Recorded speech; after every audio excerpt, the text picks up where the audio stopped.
एकदम सही कहा है कि मौत का ना पता नहीं चलता। एकदम सही कहा है कि मौत का ना पता नहीं चलता, क्योंकि कल वाली घटना में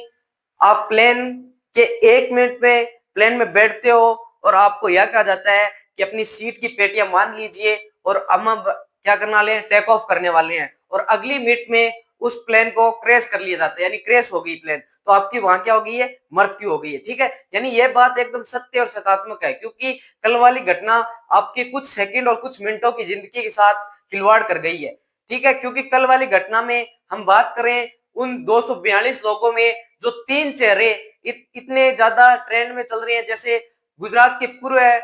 पूर्व मुख्यमंत्री रह चुके जो विजय रूपाणी साहब, जो अपनी पत्नी और अपनी बेटी से मिलने जा रहे थे, और जो खुशबू शेखावत जिसकी जनवरी में शादी होती है और उनके पति लंदन में थे, उनके साथ वो अपने जीवन चलाने के लिए जा रही थी, और कौमी व्यास अपने पति और अपने पति के साथ और 3 बच्चों के साथ जो उस फ्लाइट में बैठी थी, और वो अपने जीवन को आगे बढ़ाने के लिए एक लंदन जैसे शहर में अपना जीवन यापन करने के लिए जा रहे थे। यानी तीनों चेहरे इतने याद रहेंगे आपको कि आप सोच नहीं सकते। और 242 लोगों में आप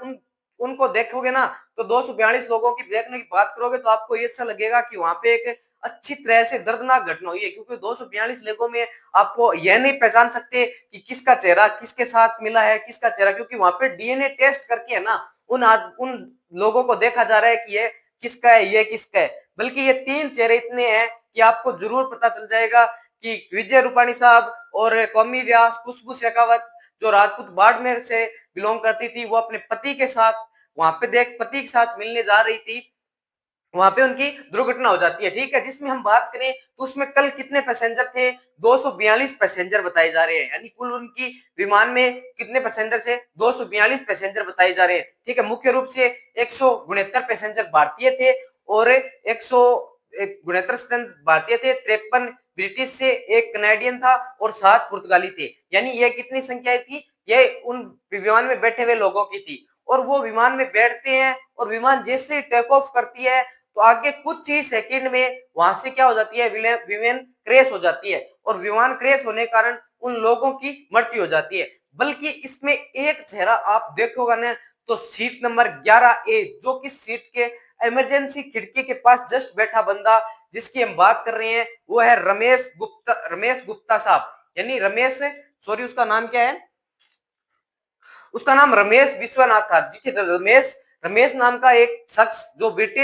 भारतीय मूल का था और ब्रिटिश में रहता, उसको एक सिंगल बंदा है जो वहां से बचकर निकला है। यानी उसके भगवान ने क्या दिन दिखा रखे होंगे या क्या उसका जीवन होगा कि वो देखेगा कि उसका उतने लोगों में से एक लोग पड़े हैं। ठीक है, यानी एक लोग जिंदा रह गए और उन सभी में से उनकी सभियों की क्या हो गई है, मृत्यु हो गई है। 242 में से अगर एक जिंदा रहता है तो आप एक मान लीजिए उसका जीवन कितना अच्छा और समर्पण रहा होगा। ठीक है, तो हम बात कर रहे हैं उनकी, जो वहां पे लोगों ने अपनी जान दी है ना, उनकी